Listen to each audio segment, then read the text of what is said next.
Sometimes paranoia is just good planning in disguise.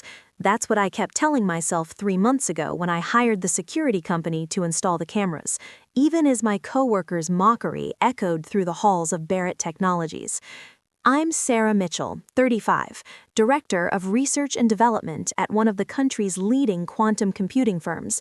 At least that was my title until this morning, when CEO Marcus Barrett himself accused me of corporate espionage in front of the entire board. The evidence is irrefutable, Marcus declared, his silver hair catching the morning light streaming through the 40th floor windows. Someone has been leaking our quantum encryption protocols to Oriental Technologies, and the trail leads directly to Dr. Mitchell's department. I felt 12 pairs of eyes boring into me, the full board plus our chief security officer, James Wong, who couldn't quite hide his triumphant smirk. They'd been building this case for weeks, feeding the CEO carefully selected pieces of information that made me look guilty. But they'd made one crucial mistake. They didn't know about my cameras. Before we continue, I said, keeping my voice steady as I pulled out my phone, I'd like to share some security footage from my office, from last night specifically. James Wong's smirk faltered. Any unauthorized surveillance equipment is against company policy. Actually, I interrupted, I filed the paperwork with HR 3 months ago. You signed off on it yourself, James, remember? He had. He'd been so amused by my paranoid request that he'd approved it without really reading it. Fine, go ahead with your little spy game, he'd laughed. Maybe you'll catch the cleaning crew stealing paper clips. I connected my phone to the boardroom's display system. This footage is from midnight last night. Watch carefully.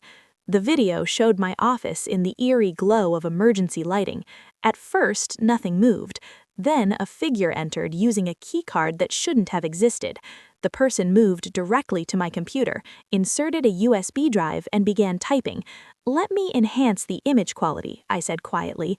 The figure's face became clear. Marcus Barrett himself, our CEO, breaking into my office in the middle of the night. The boardroom erupted in whispers. Marcus's face had turned an interesting shade of gray, but I wasn't done. Now watch what he does next.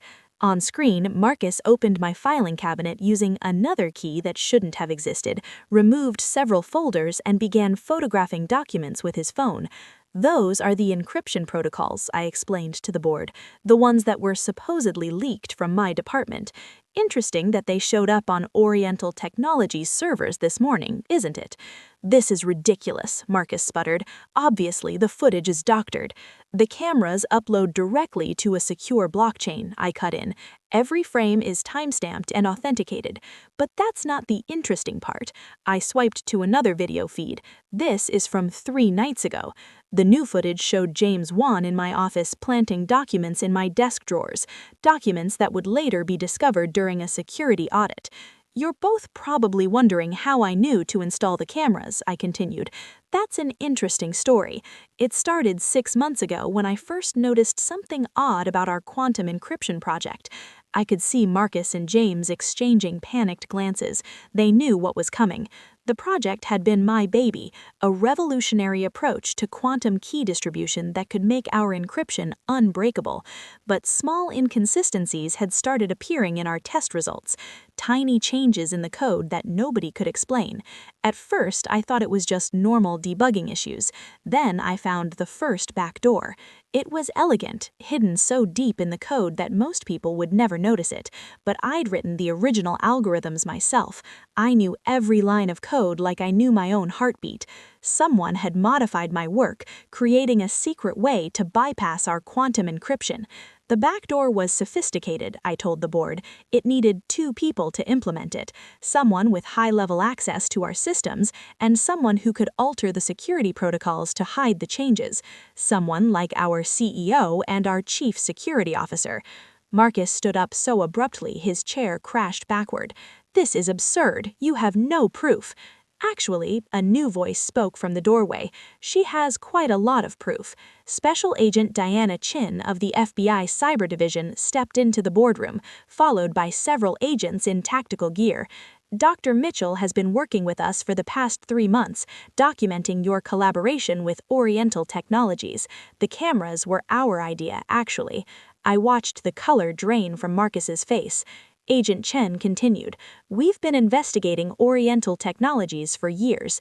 They've been trying to steal quantum encryption technology from multiple companies, but you two made it easy for them, didn't you? For the right price." James Wong made a break for the second doorway, but found his path blocked by more agents. "The cameras were just part of it," I explained to the stunned board members. "Once I found the first back door, I started looking deeper. The money transfers through shell companies, the mysterious meetings in Shanghai, the sudden changes to our security protocols that just happened to align with Oriental Technologies' development schedule. But there was more to the story, much more.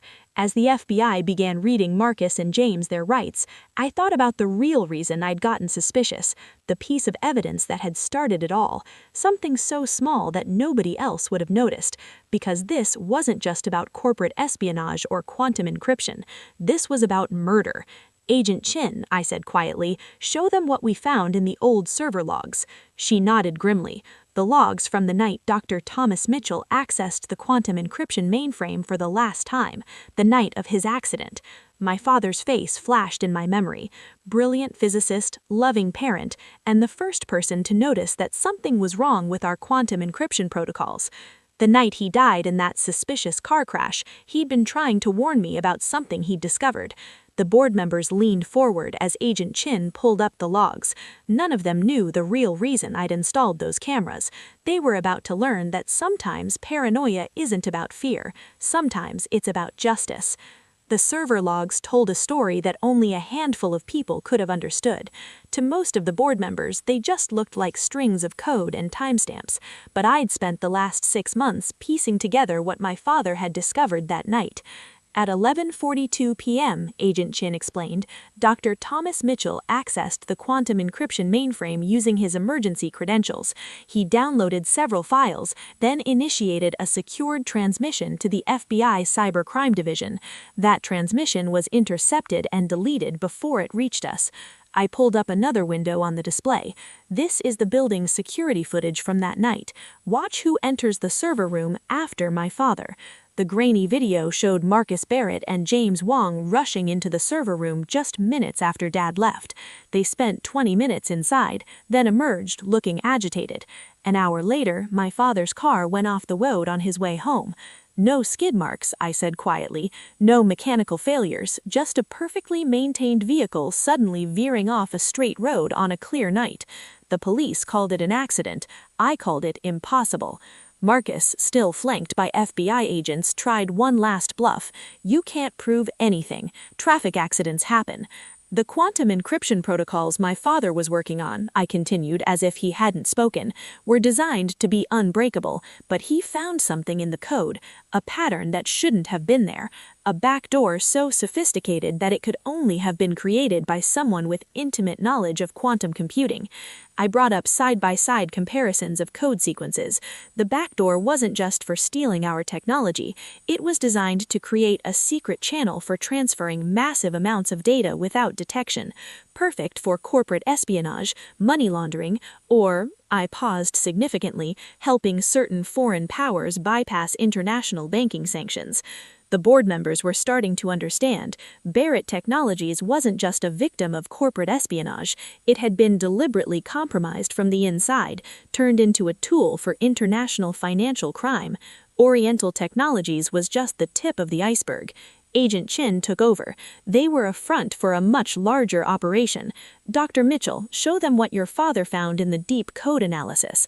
I pulled up the final set of files, the ones that had taken me months to decrypt, lines of quantum code that revealed connections to banks in sanctioned countries, to weapons manufacturers, to terrorist financing networks. My father realized that our quantum encryption wasn't just being stolen, it was being weaponized, used to hide transactions that could destabilize entire economies. I turned to Marcus. That's why he had to die, wasn't it? Because he was going to expose everything. James Wang cracked first. "It wasn't supposed to happen like that," he blurted. "We just needed to stop the transmission, corrupt his data. The car, that wasn't part of the plan." "Shut up," Marcus snarled, but it was too late.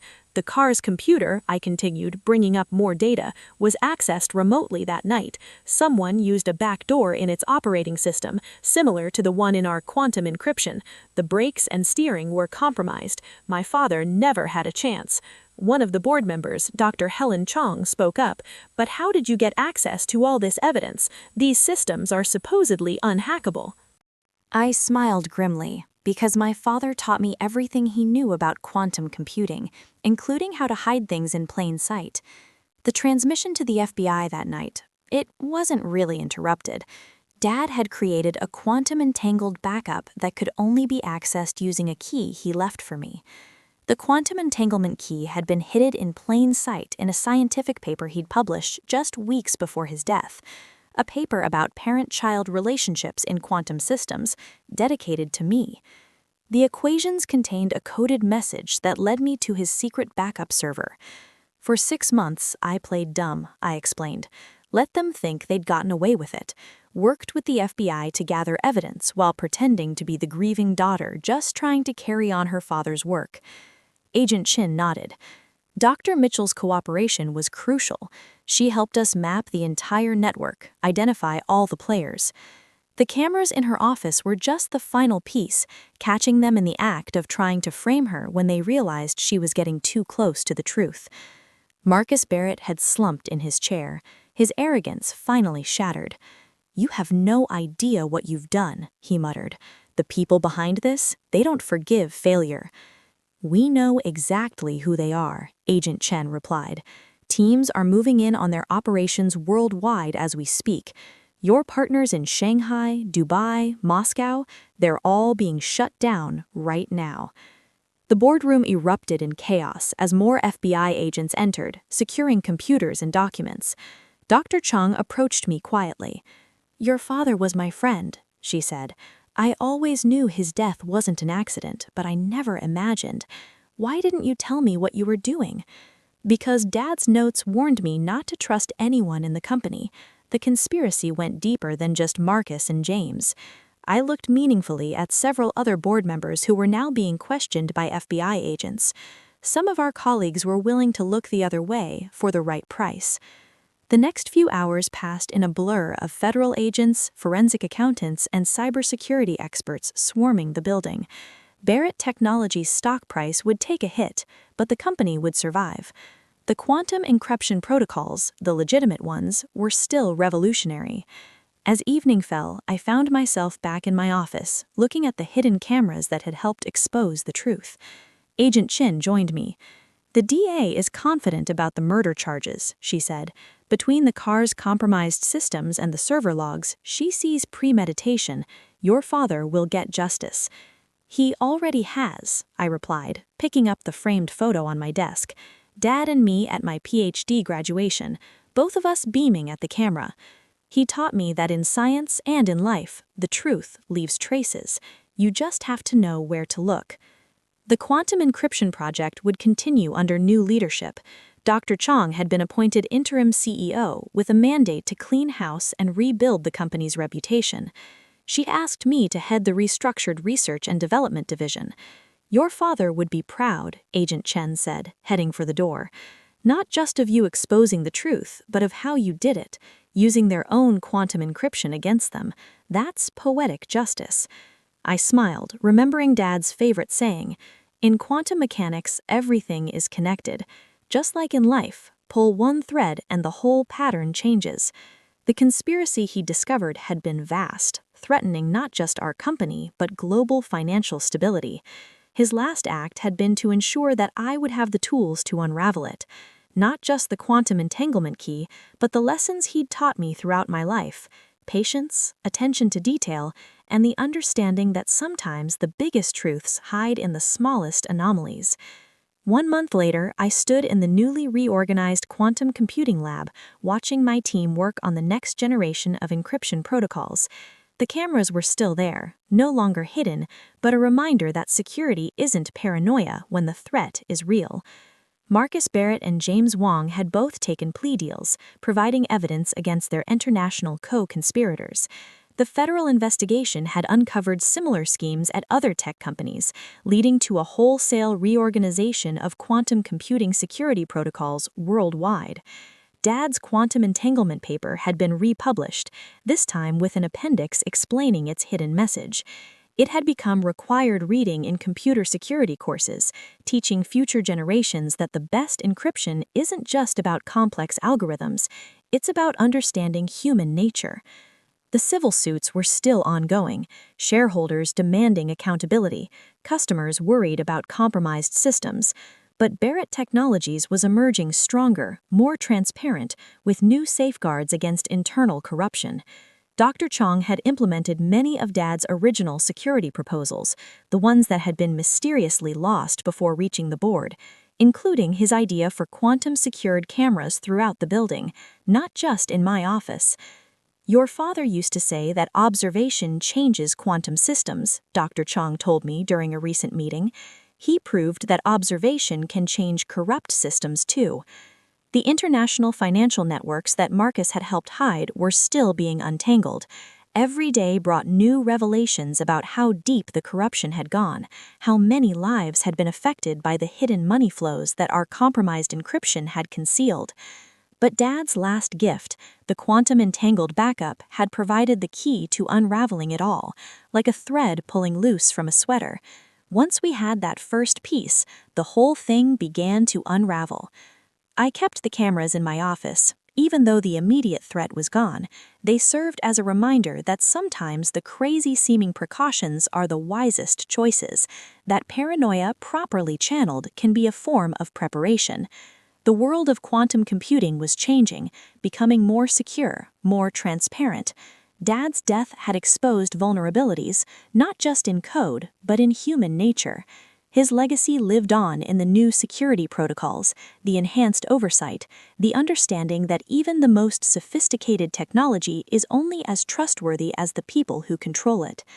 Late one night, working on the next generation of quantum encryption, I found myself thinking about those final server logs, about Dad alone in the building, racing against time to preserve the truth before his enemies could bury it. He must have known the danger he was in, must have suspected what might happen, but he trusted me to finish what he'd started, to prove that in quantum computing and in justice, everything leaves traces. You just have to be brave enough to look for them, smart enough to understand them, and patient enough to wait for the right moment to reveal them. The cameras in my office caught my reflection as I worked, and for a moment I could almost see Dad standing behind me, nodding in approval. His last lesson had been his most important, that the truth, like quantum information, can never truly be destroyed. It just takes the right observer to bring it into focus. The end.